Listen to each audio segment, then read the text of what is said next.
Yeah, so I'm going to be talking about the Babcock era. So we're talking like 1734 to 1816. And then Anthony Gallup-Smith's going to take over, and he'll talk about the Smith era because we found artifacts and kind of interesting things. We hope it's interesting to you. Now, there we go. And sure, Joe. There, I think you can see it a little better now. I'll get over here audio way. So, went too far. So this is beyond the normal house tour. When we were asked to do this, I thought, well, there's so many people who might be interested in coming and come to our programs that have been through the house many times. So it's like, we want to make it a little more than the usual public tour. And we sort of went with a theme of oddities and mysteries. And I didn't mean this to rhyme, but you know, if you say oddities and mysteries and now a bit of history, it sort of comes out like that.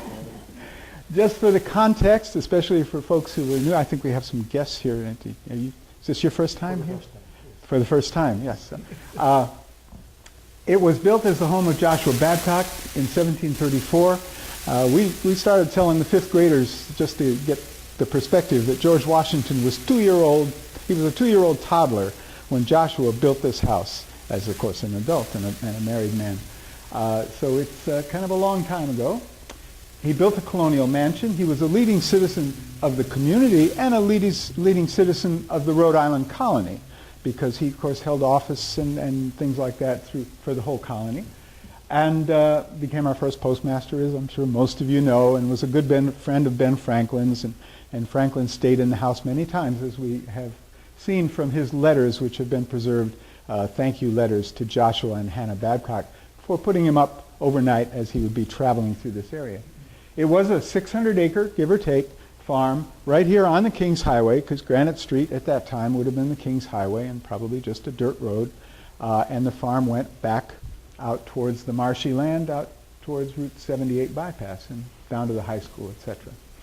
So we're not going to go into too much more of the Babcock history as far as the folks, but we'd like to talk about some of these oddities. And they're mundane, a closet door latch, some royal hinges, a tunnel, roof beams, a Roman arch, a rum keg. Nothing there that sounds particularly historically prominent, does it? But each one has a bit of a story. Now I'll start out with, how many of you have been through the house? Oh yeah, oh yeah. How many have not been through the house? About 6? Okay, very good. Well, this is in the front entry of the house, and this is the nice carved front stair. We always talk about that when we're up there, in there. And we never talk about this closet door, right? I mean, it's one of 2 closets that we think are original to the house, but it's where we keep a vacuum cleaner and things like that. It's the alarm system panel is inside there. That's about all. But I think Southern New England restoration architects through the house a couple of times at their request. When they were doing for local Chuck Royce, they were doing the Pendleton Chapman House, and they were restoring it, and they wanted to see some things in this house in particular. And they got all excited over this closet door latch. So if you can barely see it in the previous picture, well, I can't get it to go to the previous picture. How about that? So we're looking at the latch right there. So what, right? I mean, those of us that volunteer here have been opening and closing that closet door as needed, don't think anything of that latch. Well, they went all crazy when they spotted this latch and said, jokingly said, you better keep an eye on us. If you turn your back, I'm going to get my screwdriver out and I'm going to steal that latch. Because they said, that is an original colonial spring-loaded door latch or closet latch. And they said, they're very rare, very rare. You can buy reproductions, but you can't find working originals anywhere unless they're in some house where they're not going to go anywhere. This is a spring. By the way, the spring doesn't work anymore, but that's beside the point. The point of this latch is, you see, it's just got a drop lever latch, like you would expect. It can be installed either way on a door because the spring holds the latch closed.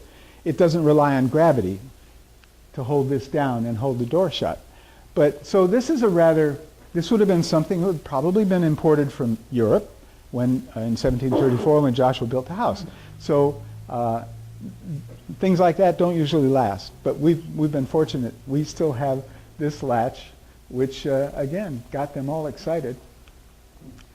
In the same area, these are the hinges to the closet, and these are the hinges. This is the hinge to the front door of the house on the inside, of course. And they refer to these as royal hinges because you can barely see with all the years of paint that represents a crown on the top and on the bottom.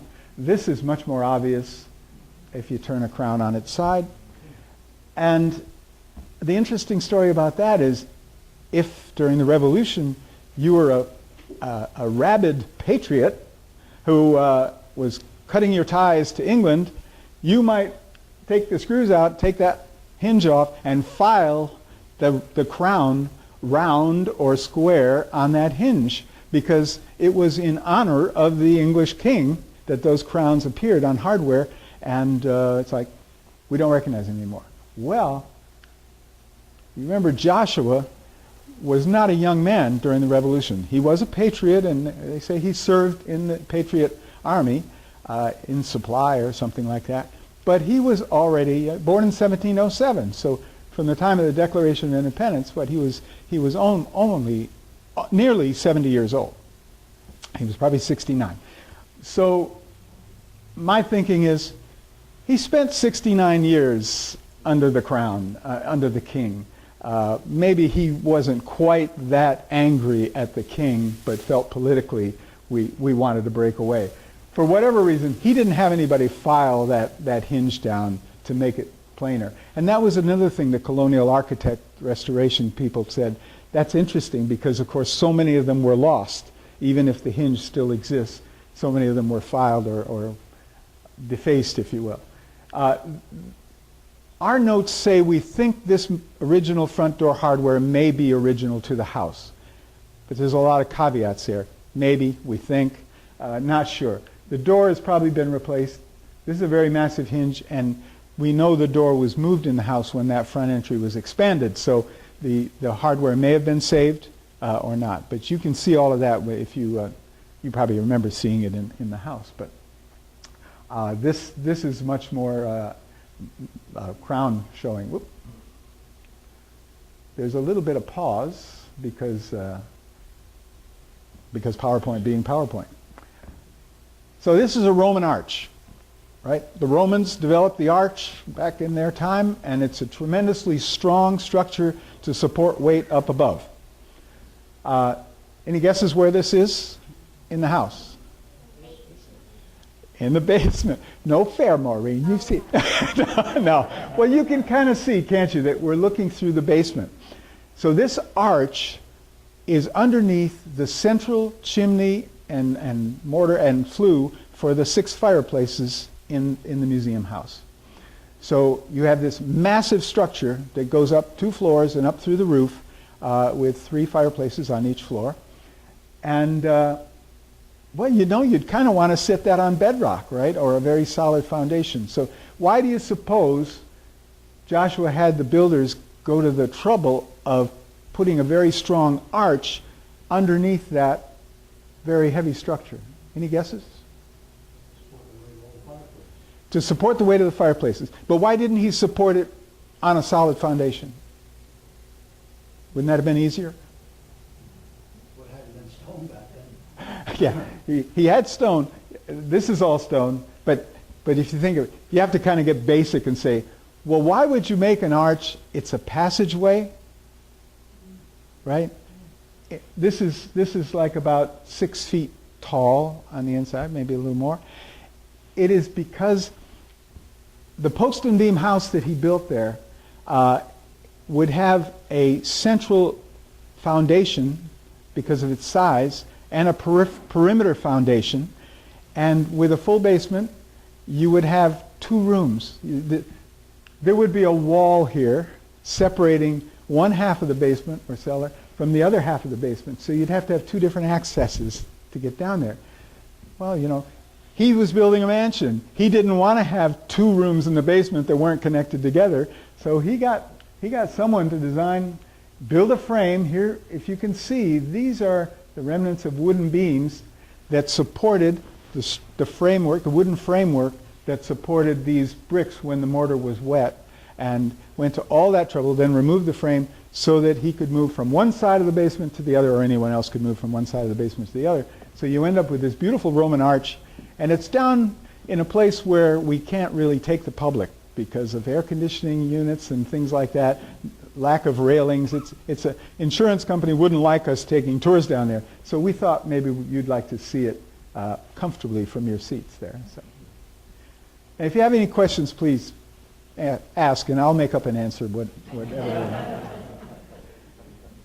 We're up in the attic of the house now, and again, this gambrel roof or barn type roof, which has one angle coming down here, then a sharper angle here, has roof beams like this supporting it, and we're pointing out here the nice joinery work here. That you have these odd angles, and the wooden pins that are still not trimmed off and holding it together.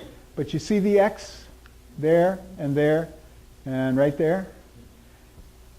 These frames were hand-hewn and jointed together out on the ground where you could work. And they're all different, right? They're each individually fitted together. So if you don't mark it in some manner, when you go to assemble it up in the three stories up in the air, if you mix up some pieces, it's going to be like I build things. It's like, why doesn't this angle match that angle? Why doesn't this fit? So they would use Roman numerals to mark the joint to make sure that all the right pieces got put into the right places when they got up there. Some houses that look like the Babcock-Smith House are built in stages. In a way, this one was, but sometimes someone would put up that central chimney and build the house in one direction, and then when they needed more space and maybe could afford it, they would go in the other direction to make the house symmetric and make it pretty. But you got under a roof first, right? You got half the house built, and you had fireplaces and things. It's always a question with these old colonial houses, how was it built? Was it built that way or not? These numbers, these Roman numerals, tell us that entire main part of the house was built at one time, because this is in fact the 10th frame going from the north end, starting with 1, you count the frames, and this one comes out 10. So we know that Joshua, not surprisingly, because he could afford it, he built the whole thing, the single roof. Then he added the lean-to in the back during his lifetime to add some more space, and he added, of course, the north wing early on for more space and for business, for his doctor's office and post office, etc. I like to say these were craftsmen, not scholars. So you can kind of make out here VII. This is the 7th frame. And down here it's like, whoops, it's IIV. But, it's not really a Roman numeral, but it still gives you the 7 if you think about it enough. And when Tony and I were up there taking pictures, we said, oh yeah, that's kind of interesting. But the fellow was probably working upside down on the ground, and so did anybody ever notice the rum keg that's in the hearth of the keeping room? I see some nods. Did anybody ever hear a story about the rum keg? Well, this is a Westerly Historical Society program, even though it's about the museum, and this is a Westerly Historical Society collections artifact. Well, this kind of humble little runlet, it would be called, it's a small rum keg, it's about that big around, has got an interesting story behind it. And we know the story because it's actually been tacked onto the back side of the keg itself. And I'll try to quickly read this for you and give you the gist of it. Gift of Eugene B. Pendleton, I would assume to the Westerly Historical Society, because that's who owns it today. For stealing this runlet filled with rum, the last man hanged for theft in this county received his sentence. The runlet was the property of the Potters of Potter Hill, who had a store and was taken at night from their store attached to their dwelling. The lawyer defending the culprit maintained that since the runlet was taken from a store, his client could not receive more than imprisonment. If you stole from a place of business, it was a crime that required imprisonment if you were convicted. If you stole, and it was called housebreaking and burglary, that was a hanging offense, or it could be a hanging offense. The lawyer for the state maintained that the runlet was stolen from a dwelling in the nighttime, housebreaking, and that the punishment must be death because the people lived there too. The defense said, well, what if it's two buildings? So the lawyer, should be the death sentence. The judge ruled that this point could be settled only by determining whether the store and house were the same building, one building. And to settle this, they went out and they took off some shingles, and they said, okay, look, the roof, the structure of the house is one. It wasn't a store added onto a dwelling. I mean, your life is hanging. And he was hung. And I have some notes because, coincidentally, if you've ever seen the site Small State, Big History, Christian McBurney does this site, and you can get on his emailing list. He publishes stories from a lot of people who write, including one of our local, Tom O'Connell, has got a story there in the past. He just wrote a story, I can't believe it, but after we put this in the presentation, about 2 weeks ago, he put in a story about this hanging. Not about the runlet, but about the hanging.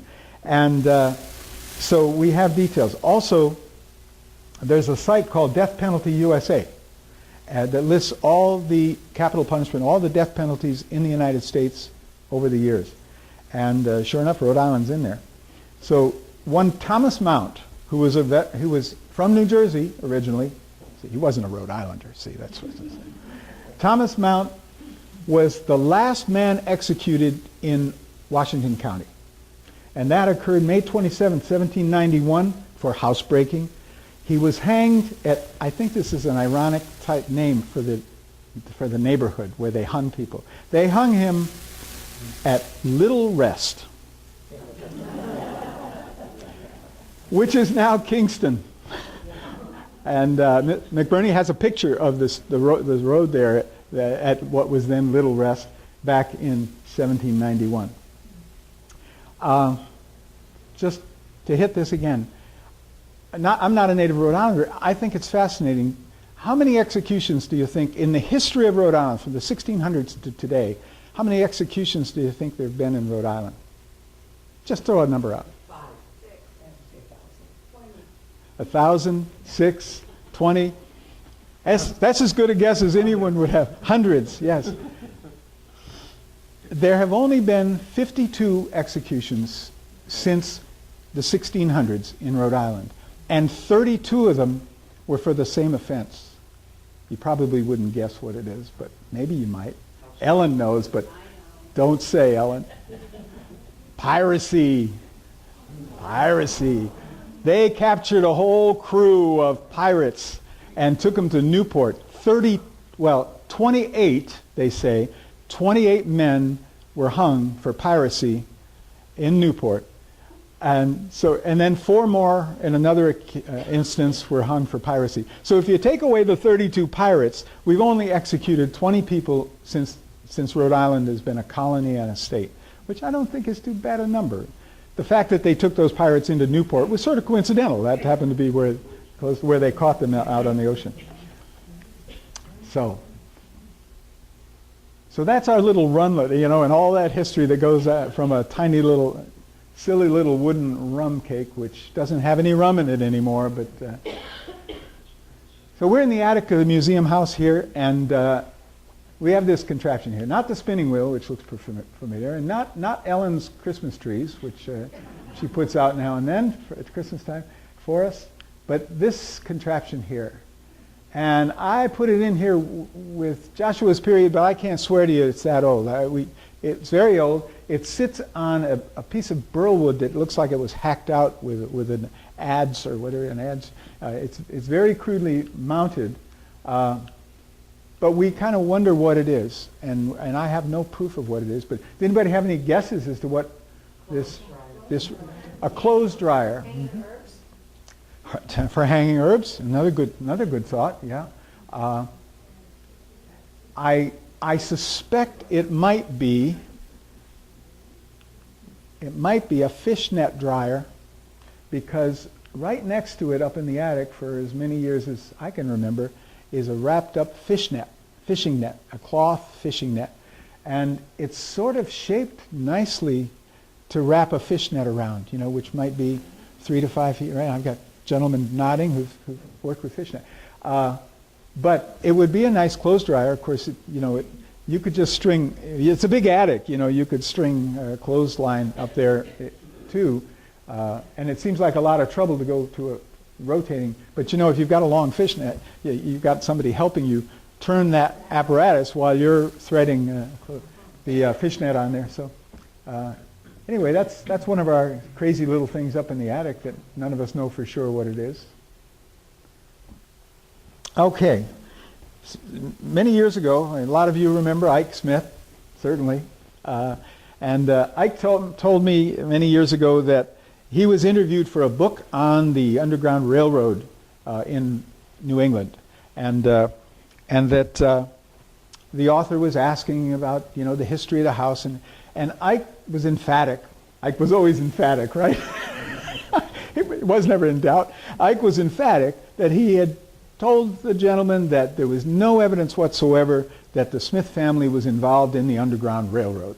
And they were kind of prominent abolitionists, the way Ike described it, which was also a reason prominent abolitionists did not hide runaway slaves, because they were the first houses that the sheriff went and knocked on the door and said, we're going to look around because we hear there's a runaway slave in the neighborhood.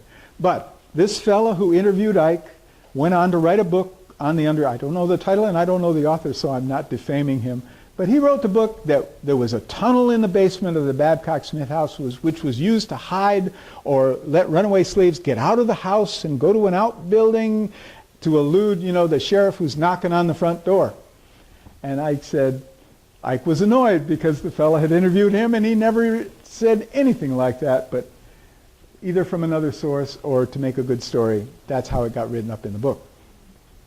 Ike thought he might have been talking about this. This is the basement, picture taken from the main floor of the basement, but as you can see, we have stairs going down another 6 feet or so in depth. And in fact, what Ike assured me is that it was a root cellar in the basement, and that there was a floor that sat right about here, level with the rest of the basement floor, and you can see the residual beam ends here, and that floor was all rotted out when the museum was when the museum was created in 1972, and for safety's sake, they just tore the floor out, and they didn't have any reason to put a new floor there, but that we have this interesting double-depth basement, which is I don't know, about 10 by 8 feet if you go down in there, and Tony wants to make sure I point out, because it's interesting archaeology. You see that this is original foundation stone going back, we believe, to the construction of the house in Joshua's era. These stones here that are kind of brown but larger, in 1946, after 1946, when the Smiths acquired the house. I'm sorry, thank you, I do that all the time. I get my centuries mixed up. In 1846, the north wing had to be rebuilt. And this was an 1840s, 1850 era foundation that was repaired to do the rebuild of that wing. And then Ike told me, again, Ike is our source, Ike and Gert are our source for most of this information, that in 1972, when it was going to become a museum, that north wing had sagged a bit and got jacked up, and these much newer, and you see some of the newer stones, much larger stones, which are visible from the outside in the foundation. So that was the third repair of that end of the foundation for the building. So it's kind of nice that we have this double deep cellar to see the various archaeological evidence here. And you should tell them about the floor, too. I'm sorry? You should tell them about the floor, too. Which floor? The cellar floor.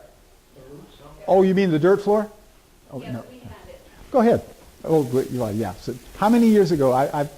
The years slipped by. 4 years ago, 4 or That was a dirt floor up until 6 or 8 years ago, and a lot of moisture came up through the dirt floor, naturally. Although it's a dry cell, I mean, as basements go, it's very dry. But that whole thing was a dirt floor, and we fortunately got a grant. And After the concrete floor was put in, the then resident manager, Pat Ball, told me that she and her dog both had allergies, and they just disappeared when they put that concrete floor in. see that? I believe it. Well, it was quite damp down there. Now we can run a dehumidifier down there and keep it a little bit under control because you don't have just that constant. Any other questions about the 1700s, right? And then, now, Tony, otherwise known as Anthony Gallup-Smith, who is the great-great-grandson of the first Orlando Smith, who started the Granite Company, is going to talk to you about things that we identified in and around the property from the Smith era. Well, Would you like to push your own buttons? If I can figure out how to push the wrong button, we'll I'm sorry. get the show on the road. All right. And hang on, we are going We to are being taped, so wire him for sound. This puts our dulcet tones on the tape. wherever you think, Ed. I think we got you. There you go. Well, thank you. And as Ed mentioned, my name is Anthony Gallup-Smith, and I like to use my middle name because I share that with Orlando Smith's wife, Emmeline Gallup. So I'm honored to have both names in mind. And the family names get repeated many times, so it's always very confusing who is when you're talking about the Smith family. But there, speaking of Orlando, there he is. And in 1846, he purchased the Babcock farm, which was then in quite disrepair. The Dudley Babcock, grandson of Joshua, in the War of 1812, had lost all his ships. He was in the shipping business. And he was also the owner of the Babcock-Smith House at that time. And he lost a fortune. And so a cousin of his, Oliver Wells, took over the property and ran it as a tenant farm. And it was run as a tenant farm until Orlando, who was cutting stone in Pawcatuck, Connecticut. The railroad had just recently been built in the 1830s.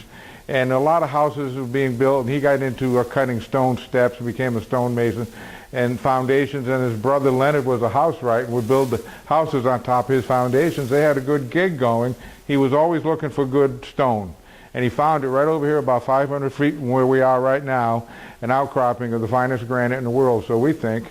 And so does the Geological Survey. And he made an offer on this 600-acre farm and bought it for $8,000. And that started the Smith era in the home. Living in the home at the time was Dr. Noyes and his wife.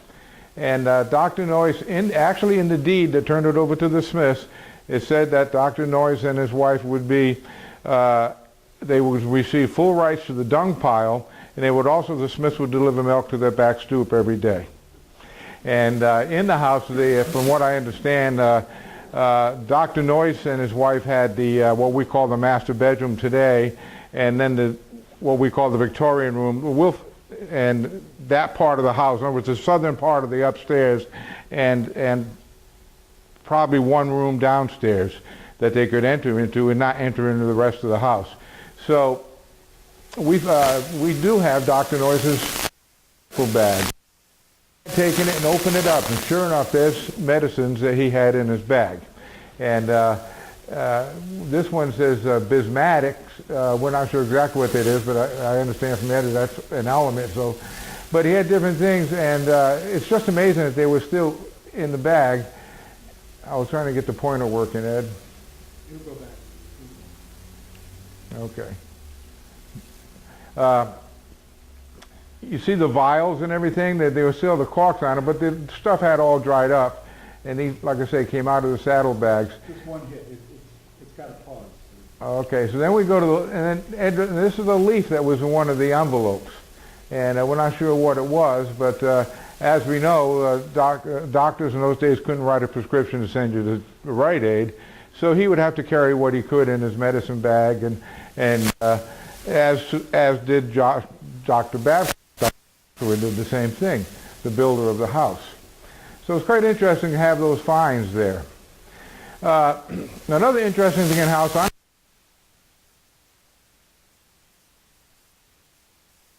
Smith room, and we're proud to have Gertrude Smith with us today, and and I'm proud to be her nephew. And there's this marking in the door where we believe was an old stairway that probably, and again this is all conjecture, but at different periods of the Smith occupancy, when the granite business was running, possibly a manager of some sort might have had access to a sleeping room upstairs in the house, and maybe even a room downstairs in. We actually think there might have been two entrances in the back of the house at that point in time, so that he can enter the house and not interfere with the family business. Above that, the floor above it, the floor is all covered over. It's all nicely, you can't tell where it was at one point in time, but that's the last trace of it. So it's an interesting story. We're not sure exactly what it was, but we believe it was a steep stairway that went up there for private access. And that's looking out our window, and the picture's kind of blurred intently because we're trying to focus. It's the center button. So the center button gets the light? It's the big center button. Yeah. Right there. There's some initials scratched in the window pane. And we found several windows in the house with these things in them. This one, I believe, was that in the master bedroom? Yeah. In the master bedroom. Can't quite tell what they are, but I understand it was a common thing in those days. Maybe a young lady might become engaged and she wanted to make sure that the fellow was honest. She'd see if that would scratch the glass. And maybe if it did scratch the glass, maybe he had a chance of fulfilling the engagement. We did find one of these in the part of the house which we don't go into anymore. We have the resident manager living in the I call the L, or the extension on the house, and there's a Julia Smith autograph in one of those we could recognize. Can't make that out, but that seems to be a common thing of the era, and some of you may have been in other old houses and looked for these things. I've had some tourists come through the house and they're starting to look at the glass, and I said, what are you looking for? Yeah, it's old glass. See the bubbles? You know, you can see bubbles. And they said, no, we're looking for initials. So evidently it was quite common in the day. And we saw a picture of this earlier, but I've read that that house, the Babcock-Smith House at that time, was probably the first house on the hill to get electric power, and also to get a phone, and also to get water and sewer later on. And this is an example of the early, how the power came into the house very early, what they call knob and tube power. And those are porcelain insulators, and they're not active now. Nothing there is active, but why tear them out when you're not using them anymore? But they're from when the electric was first put in the house, and I'm thinking late 1890s. I don't have an exact date on that. Maybe somebody knows when we started getting electricity in Wesley, but I haven't found that date yet. And if somebody finds out, let us know. We're interested. And we go into the common room upstairs in the house, and if you look towards the north, the little room on the north, in this doorway right here, that was a bathroom during the Smith era. And we can tell because the floor has been raised up to put the plumbing there. And that floor still stayed raised because when the bathroom was removed in the 1970s, Aunt Gertrude, when the bathroom was removed, there had been some leaks in there, and did quite a bit of damage downstairs. And so it was decided by the trust just to remove the bathroom completely, as there was no need for it any longer. So it was removed, but the floor was left there, and there's probably still some plumbing underneath it. But that's the reason that there's a step up there. And I never knew there was a bathroom there till I received this history. So it's very interesting, and you wouldn't know about it until you get told the story. So in that room we have displayed some toys of the Smith era, 1812, War of 1812 board games and things like that. So it proved out pretty well to be a nice display room for that. Now this brings us up to my period, and this is the back of the house, the back of the museum house. That's the carriage house.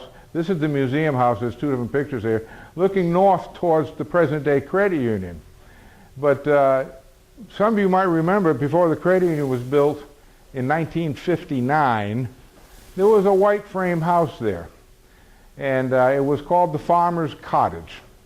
And it was at one time during the Smith Granite Company period, when they had 20 teams of oxen and lots of farm animals. The farm manager actually stayed in that house, and his family. So that's why it was called the farmer's cottage. In my period, a family named French lived there, and their children were some of my best friends. So my twin and myself would hop over the French. Our home was over here in Granite Street, the second house over. Where Cabelbo's office is now was Orlando R. Smith's home, and the next home was my house. Isaac, originally built for Isaac Gallup-Smith. And we naturally, as young boys, would hop the fence and come prancing through the yard. And if we got so far, maybe we could get by my Aunt Alice. But if we didn't get far enough, fast enough, Aunt Alice would be out there quick enough to shoo us out of the yard. And so she, at that time, she had, well, all told, when her husband died in 1932, she lived as a widow in that house with no funds, because by that time the demise of the granite business had hit hard. And so she lived in that house and tried to keep it going for 40 years as a widow. And in that time, the demise of the granite business, which finally folded in 1955, there was no income. Things were very tough. And as I come back to this town about 10 years ago, I have such great respect for what that widow did to keep that old house going for 40 years. And part of her job was to kick the Smith boys out. But she did quite a phenomenal job with it, and for 40 years, I'm just amazed at what she did. Her husband, that was Orlando Smith Jr., he died very prematurely. He's the one who had the house refurbished, brought back to its Victorian state from a Victorian-era home in 1928 and had it restored to colonialism. So today we see the credit union sitting where the farmer's cottage used to sit. And now there's the farmer's cottage. It's still around. But it is, anybody know where this is located? Anybody got a guess? 3 houses up from Gertrude on Longview Avenue.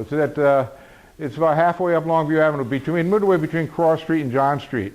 And quite a few houses from Granite Street have been relocated to those roads back there. Now that house, when I knew it, it didn't have this, this was not enclosed. It was a front porch. And this new enclosure and the chimney has all been added on. The original house was just this structure here. And it's nice to see it repurposed. And there's been a lot of homes like that repurposed in Westerly. It shows New England thrift, I think. It sure does. But it sure makes me quite a believer that this great lady, my Aunt Alice, Alice Phoebe Barber Smith, did in keeping that house and her husband's wishes. It was his wish. That's why we have this home, the museum we have today, because he's the one who discovered that underneath all the Victorian gingerbread and everything in the house, there was an old colonial house still in pretty good shape. And at that time, the Smiths were very prosperous, and he was able to afford professional colonial restorers to come to Westerly and tear off all that Victorian stuff, gingerbread I call it, and bring it back to its colonial condition. And 4 years later, he died before he could even move into it and enjoy the house. So she lived there as a widow for all those years.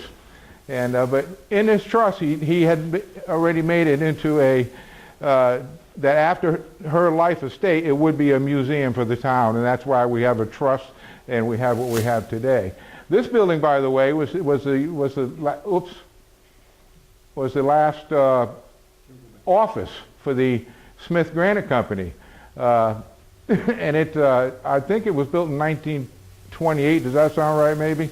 I think that's the 1928 date I see around a lot.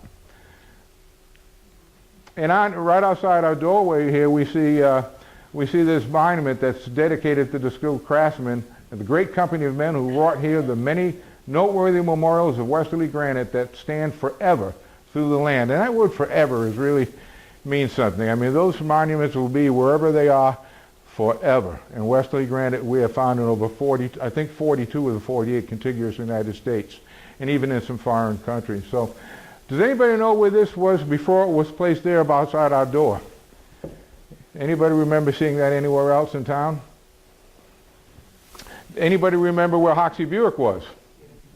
Okay, well, where that is just north of us was a big cutting shed for the Smith Granite Company, and just beyond that, about where Maxim Machine Company, the brick building that's halfway torn down today, that was Maxim Machine Company in my day. there was a big exedra there, and the Smiths used to display monuments that were finished and getting ready to be shipped out to their new home of rest or wherever, and they would use that as a display yard. And they had a beautiful exedra with a nice granite wall, and this was on the back of that bench there, right backed up to the first quarry hole over there. So some of you may, yes, Linda, am I right? If anyone has a picture Yeah. of that display yard with the exedra and old photographs of the town, we would give our IT to have a copy of that. We sure would. We sure would. You might describe an exedra. An exedra is a curved bench. It's a place to sit. And there were several monuments there, and it was a lawn, and it was designed to impress customers. And many of us I can sort of remember it. My mother remembers it well, but we don't have any pictures of it. A good example of an exedra today is on the Watch Hill Road. As you're coming back towards West, you see it there. I can't think of the name of the road that goes to the right towards Misquamicut, but there's a nice exedra there, and it's a beautiful, beautiful piece. Weren't there two of those tablets?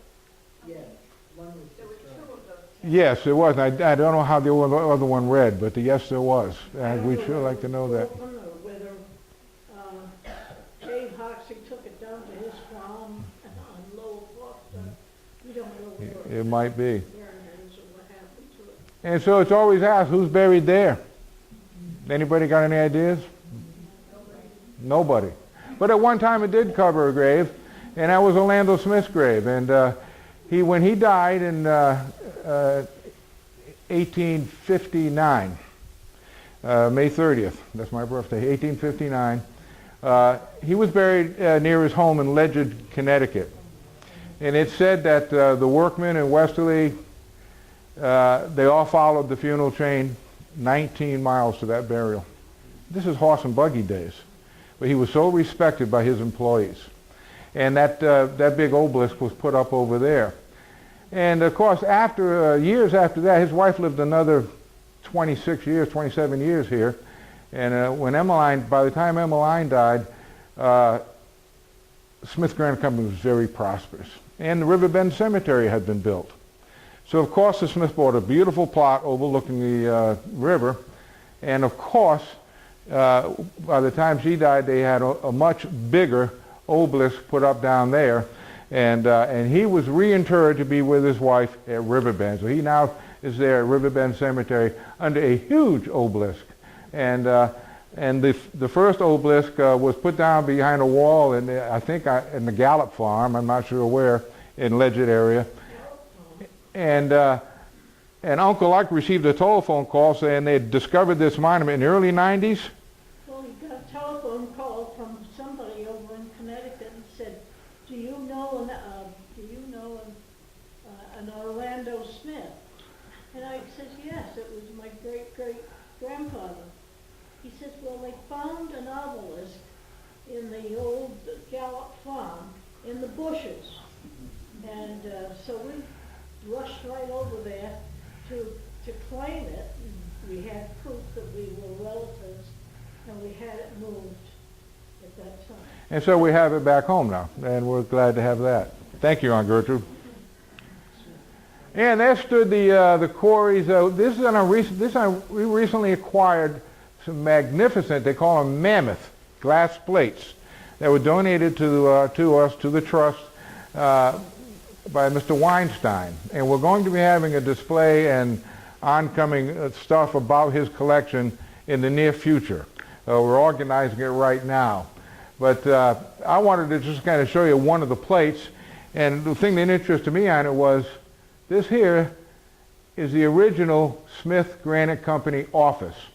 And that sits about where that same area where Maxim Machine is today. The stone store will be over here a little bit more, the Granite Company store, which we knew growing up as Holiday and Joyce Esso Station. Now you see that building was the original store. That, It was okay. getting mighty close to the first hole. So if you didn't pay your bill, That's when they built the granite store. so that's the original store right there. Now that granite building you see on the corner was the newer store built at a later date. And this old shed over here is about where the newest office building was. You still see the stone front of that building.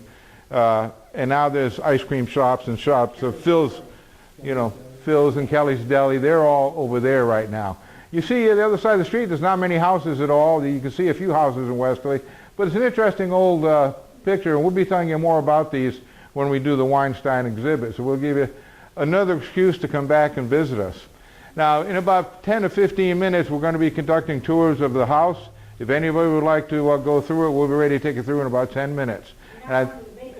Any questions about what we showed? Any questions about the Babcock-Smith House? We might know an answer. Yes. I noticed that those pieces on the door were painted. Is that a good thing to do? Or the hinges, The the hardware? hinges, yeah.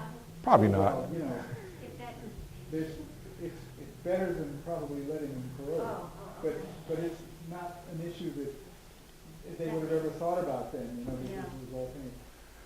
If you haven't been to, well, even if you've been to the house, sometimes we'll say how that hand-turned banister with triple repeating patterns, which you see, that was all painted at different times and stripped down so that we could see the wood.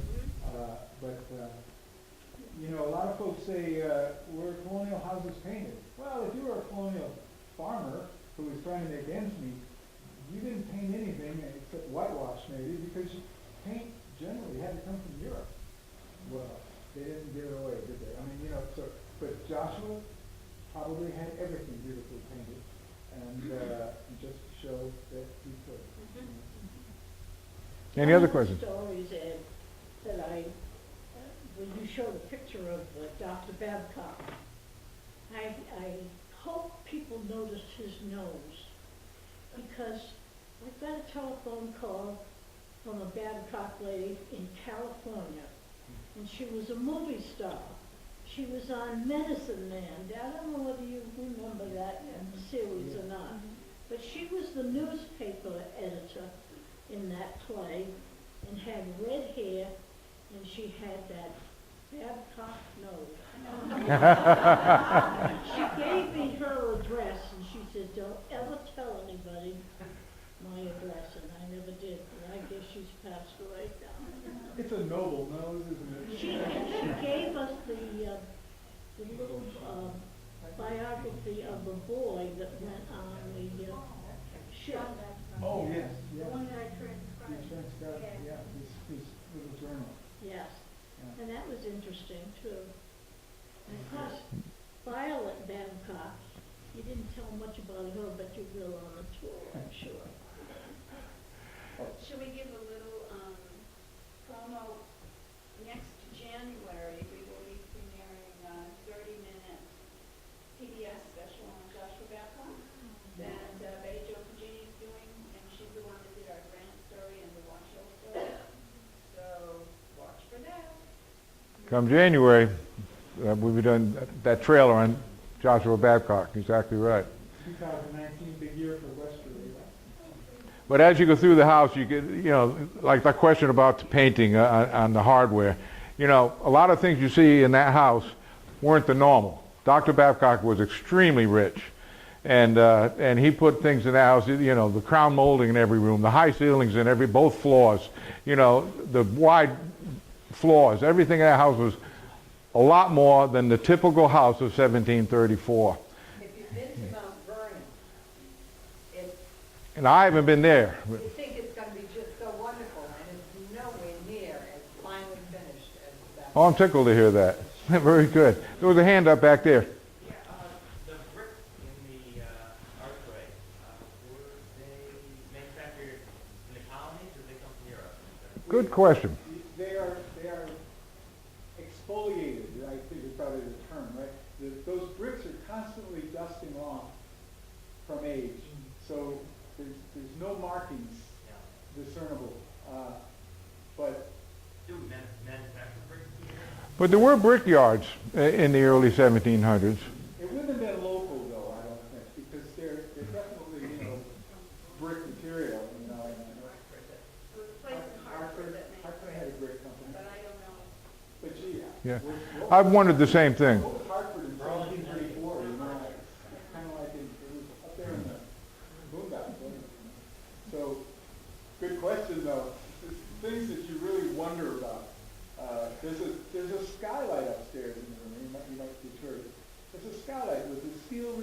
pressing in the glass. I didn't take a picture of that, but we don't exactly know the era. But I would often take people on tours and they'd say, skylight, pebbly glass, steel, chicken wire embedded in the glass. Oh, that can't be old. I had to go look it up. The internet is wonderful. That kind of glass was invented early in the 1800s, as I recall.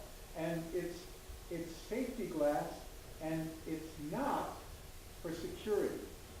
I used to see this in cities and stuff, right? You'd see it in factory windows and stuff. And I thought it was because, you break the glass, you can't get in because it's all wired. That's not what it's for. It's actually not as strong as a plate glass without the wire. Anybody guesses what it's in there for? It's a fire safety issue.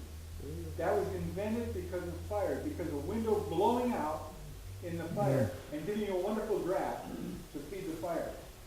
That window will never blow out because the glass will crack, and but it's like I've been looking at that stuff all my life, and until I looked it up, I never realized it was actually for fire safety.